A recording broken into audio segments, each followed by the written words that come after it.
चाहता हूं। मैं जय शाह के पप्पा से एक सवाल पूछना चाहता हूं कि दुष्यंत चौटाला को बगल वाली कुर्सी पर बिठा करके कौन सा 35 बिरादरी 36 बिरादरी कर रहे हो बे? कौन सी 36 बिरादरी 35 बिरादरी कर रहे हो? खेला करते हो? खेला? अरे झूठा, बेईमानी करते हो। मैं आपसे कहता हूं और आप सोच करके इस बात को बताइए, जहां धर्म होगा वहां हिंदू मुसलमान करेंगे, और जहां मुसलमान नहीं होगा वहां 35 बिरादरी 36 बिरादरी करेंगे। यह मन में आप सोचिए और विचार कीजिए। अगर मैं गलत हूं, निकालो रस्सी, लगाओ फांसी पे। अगर तुम गलत हो तो लोकतंत्र में तुम्हारी बेईमानी का भी एक एक हिसाब लिया जाएगा। इस बात को याद रखना, इस बात को याद रखना कि इस देश के अंदर जब लोग न्याय की बात करते हैं, जब लोग अपने हक की बात करते हैं, जब किसानों की आमदनी दोगुनी करने की बात करते हैं, जब नौजवानों को 2 करोड़ नौकरियों की बात करते हैं, महिलाओं के सम्मान की बात करते हैं, इस देश में गरीबी को कम करने की बात करते हैं, तो आप उसको देशद्रोही बोलते हैं। और आपके बंटवारे की राजनीति में अगर कोई शामिल हो जाए, कोई धर्म के आधार पर देश को जो लड़ाने की राजनीति है उसका हिस्सा बन जाए, जो समाज को जात के नाम पे लड़ाने की राजनीति है उसका हिस्सा बन जाए, तो जब बाहर थे तो विरोधी थे और आपके बगल में आकर के बैठ गए तो माला पहनाते हो रे बेईमान। अरे कौन सा ऐसा वॉशिंग मशीन है रे कि जब कांग्रेस में रहता है तो चोर होता है और तुम्हारा पार्टी में जाकर के ईमानदार हो जाता है रे झूठा। देश को ठगते हो, देश को ठग के बेईमानी करते हो। तो हमको एक सवाल का जवाब दीजिए। ये 35 बिरादरी 36 बिरादरी कहते हैं और नारा लगाते हैं सबका साथ सबका विकास। अगर सबका साथ सबका विकास नारा है तो हरियाणा में 35 बिरादरी 36 बिरादरी कौन कर रहा है? भाजपा इस सवाल का जवाब दे। ये सवाल मैं पूछना चाहता हूं। और मैं ये सवाल पूछना चाहता हूं कि हरियाणा के इस तरफ पानीपत में, सोनीपत में 35 बिरादरी 36 बिरादरी, यमुना जी के उस पार 35 बिरादरी 36 बिरादरी नहीं। बोलिए सोच करके, यहां वोट चाहिए, वहां वोट नहीं चाहिए, और वहां वोट चाहिए और यहां वोट नहीं चाहिए। नदी पार करते हुए ही बेईमानों का ईमान बदल जाता है। यमुना के पार अलग राजनीति बागपत में, यमुना के इस पार सोनीपत में अलग राजनीति। इस खेल को हरियाणा के लोगों को समझना पड़ेगा, इस खेल को जींद के लोगों को समझना पड़ेगा। और याद रखिएगा, जब जब नींद से उठता है जींद, तब तब आती है हरियाणा में बदलाव और हरियाणा में आती है क्रांति। इसीलिए मैं आपसे आग्रह करने के लिए आया हूं कि आपको समझना पड़ेगा कि देश के भीतर जो सच्चाई है वो हकीकत हमको अपनी आंखों से देखना पड़ेगा। क्या नारा लगाए थे?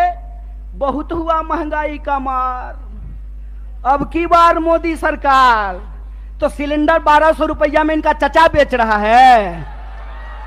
बताइए, पेट्रोल डीजल 100 रुपया लीटर मिल रहा है। क्या नारा लगाए थे कि हर साल 2 करोड़ नौकरी देंगे। 9 साल हो गया है, अभी टीवी पर प्रचार आएगा 9 साल बेमिसाल। तो मैं देश के नौजवानों से कहता हूं, हरियाणा के नौजवानों से कहता हूं, 9 साल देश बेहाल। पूछो कि 9 साल में 18 करोड़ नौकरी क्यों नहीं है? यह सवाल प्रधानमंत्री से पूछना जाना चाहिए। और आपने कहा था ना कि किसानों की आमदनी हम दुगनी कर देंगे। किसानों को 1 साल तक इस दिल्ली के बॉर्डर पे जाकर के आंदोलन करना पड़ा था। सैकड़ों किसानों को अपनी जान गंवानी पड़ी थी। और ये जिसका जिसका नाम लेते हैं ना, उसके साथ बेईमानी करते हैं। 9 साल दोस्त बेमिसाल, 9 साल देश बेहाल। यह सच्चाई देश के लोगों को समझना पड़ेगा। पहले किसानों को ठगा, फिर जवानों को ठगा। बोलिए, अग्निवीर आया है कि नहीं आया है? आया है ना। तो एमपी बनेगा 4 साल के लिए, एमपी बनेगा 5 साल के लिए, अग्नि बनेगा 4 साल के लिए। बोलिए बेईमानी है कि नहीं है? है ना। तो आप जींद के लोग हैं ना, करकरा के बोलिए बेईमान को बेईमान, चोर को चोर बोलिए, बेईमान को बेईमान बोलिए। हमारा लोकतंत्र का अधिकार, ये हमारा ईमान है कि बेईमान को बेईमान बोलेंगे। अगर प्रधानमंत्री 5 साल का हो सकता है तो सिपाही 4 साल के लिए क्यों होगा? अगर एमपी को पेंशन मिल सकता है तो बेल्ट की नौकरी करने वाला कांस्टेबल को पेंशन क्यों नहीं मिलेगा? ये सवाल पूछिए। ये सवाल पूछिए कि अगर प्रधानमंत्री को पेंशन मिल सकता है तो मास्टर साहब को पेंशन क्यों नहीं मिलेगा? प्रोफेसर साहब को पेंशन क्यों नहीं मिलेगा? सिपाही को पेंशन क्यों नहीं मिलेगा? सेना में नौकरी करने वाले को पेंशन क्यों नहीं मिलेगा? और मैं अपने बड़े भाई दीपेंद्र साहब के सामने आपसे वादा करता हूं, कांग्रेस का हाथ मजबूत कीजिए, भारतीय राष्ट्रीय कांग्रेस को लेकर के आइए। हमने हिमाचल में ओल्ड पेंशन स्कीम लागू किया है, हरियाणा में भी ओल्ड पेंशन स्कीम को लागू करेंगे, इस बात को याद रखिएगा। इसीलिए हम कहते हैं कि यह देश एक बदलाव चाहता है। हम मानते हैं कि आपको हमसे कुछ नाराजगी होगी, कई बार माँ बाप को भी अपने बच्चे से नाराजगी हो जाती है, लेकिन माँ बाप अपने बच्चे को उठा करके डस्टबिन में नहीं फेंक देते हैं, क्या माता जी? फेंक देते हैं। तो भारतीय राष्ट्रीय कांग्रेस आपकी पार्टी है और भारतीय राष्ट्रीय कांग्रेस का मुद्दा आपका मुद्दा है। और हम देश के प्रधानमंत्री नहीं हैं कि झूठ बोलेंगे आकर के आपको जबरदस्ती कहेंगे कि हमारा जींद से बहुत पुराना नाता है। अरे प्रधानमंत्री जी, जींद से आपका पुराना नाता है ना, तो एक और मेडिकल कॉलेज यहां खुलवा दीजिए।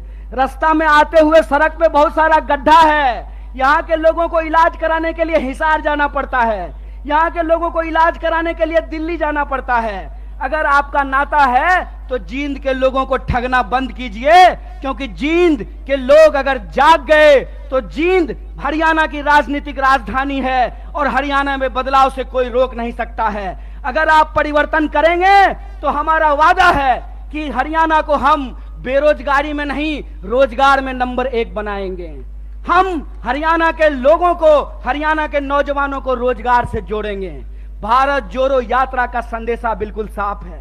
हम नौजवानों को रोजगार से जोड़ना चाहते हैं, किसानों को एमएसपी से जोड़ करके रखना चाहते हैं, महिलाओं को उनके सम्मान से जोड़ करके रखना चाहते हैं, बुजुर्गों को उनके पेंशन से जोड़ करके रखना चाहते हैं। इसीलिए हमारा जो लड़ाई है, हमारा जो संघर्ष है, वो कुर्सी की लड़ाई नहीं है। हमारा जो संघर्ष है वो सत्ता की नहीं है, सत्य की है। तो मैं आप तमाम जींद के लोगों से यह अपील लेना चाहता हूं, मैं आप तमाम लोगों से यह आग्रह करना चाहता हूं, सत्य की इस लड़ाई में लोग कहते हैं कि बिहार भी राजनीतिक रूप से बहुत सक्रिय जगह है, बिहार भी बहुत राजनीतिक रूप से सक्रिय है, लेकिन कई बार चिराग तले अंधेरा होता है।